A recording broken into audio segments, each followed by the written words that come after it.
Ano nawala? Ito.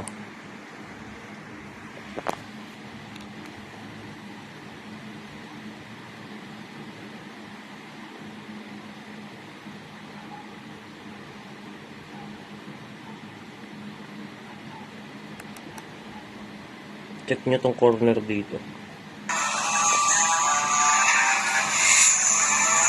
Ayun, may tao diba? Hello siya. Boom. Tangina, walang tagusan dyan, men. Walang tagusan dyan. Dead end yun, area na yun. Ang lalabasan niya lang dito sa harap ni Lulin. Dito mismo, tas ito, side na to. Yan yung hagdan pababa. Nasa third floor kami niyan. Third floor yan. Hindi siya pwedeng pumunta tumalon sa terrace. Ang taas niyan, men. Tangina. Creepy shit.